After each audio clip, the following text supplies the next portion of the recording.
আজই ডাউনলোড করুন আর এনজয় করুন আপনার পছন্দের শো। বনলতা সে এখনো বেঁচে আছে, সে জেনেই আমি তো আহ্লাদে আটকানা। লাজু! আচ্ছা লাজু, কি এতক্ষণ ধরে নিচে কথা বলছে? ও কি সকালের সঙ্গে নিচে কথা বলেই চলে যাবে? ওকে সারপ্রাইজ কেন দিতে এলো? লাজু কি বনলতার কথাটা সকলকে বলতে চলে এসছে?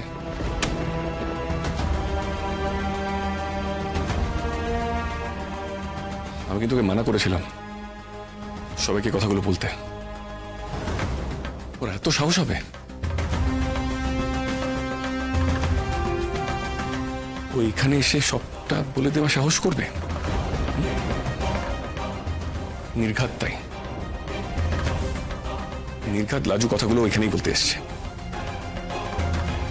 ওর বাড়াবাড়িটা না করলে না চলে না, সবকিছুতে বাড়াবাড়ি। Damn it! বাড়িতে আবার একটা অশান্তি শুরু হবে। মানে একটা মেয়ে যে স্বেচ্ছা এতদিন ধরে লুকিয়েছিল, ওরা তো নিজে থেকে যোগাযোগ করেনি। তার মানে বনলতা যে বাড়ির লোককে বলে দিয়েছে আমাদেরকে যোগাযোগ না করতে। তাহলে আমরা কেন যোগাযোগ করতে যাব? আমাদের যোগাযোগ করা কি দরকার? না না, নিচে গিয়ে আমাকে দেখতে হবে কি হচ্ছে।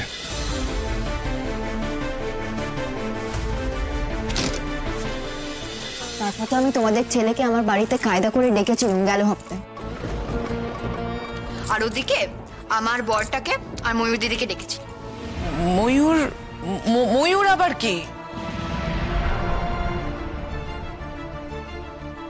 দেখেছিস লাজু, তুই বেশি কথা বলতে গিয়ে আসল কথাটাই বললি না।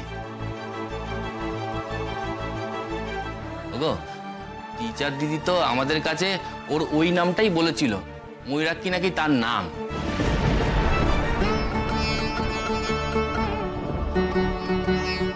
আমরা তো আর ওর আসল নাম মানে বনলতা বলে জানতুম নে, ময়ূরী বলেই জানতুম। বনলতা নিজের নাম পাল্টে ওদের বাড়িতে ছিল, তার মানে ও লুকিয়েছিল। কেন? আহা, সেসব না হয় পরে শোনা যাবে। এই লাজু, আগে এটা বল, তুই যে সম্বন্ধ করলি তারপরে কি হলো? তারপর আর কি হবে? তোমাদের ছেলে আর সেই বনলতা মুখোমুখি হয়ে গেল। ওরা দুজনে হাঁ আর আমি তো আরো বড় হাঁ। এই বলে বনলতা, ও বলে অনুভব। কিটকেলকে জিজ্ঞেস করেছি, কিটকেল এই কি তোমার বউ?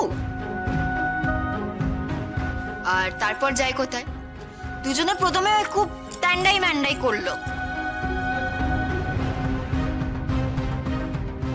তারপর তোমাদের ছেলে বলে ওর সঙ্গে আমার গোপন কথা আছে, আলাদা করে। আমি তারপর দুজনকে একটা ঘরে ঢুকিয়ে দিলুম, বললুম বলো বাবা তোমাদের গোপন কথা, আমার এসব শুনে কাজ নেই। দুজনে যে দুজনকে খুঁজে পেয়েছে, আর তোমাদের ময়ূর দিদি মানে বনলতা সে এখনো বেঁচে আছে, সে জেনেই আমি তো আহ্লাদে আটকানা। লাজু!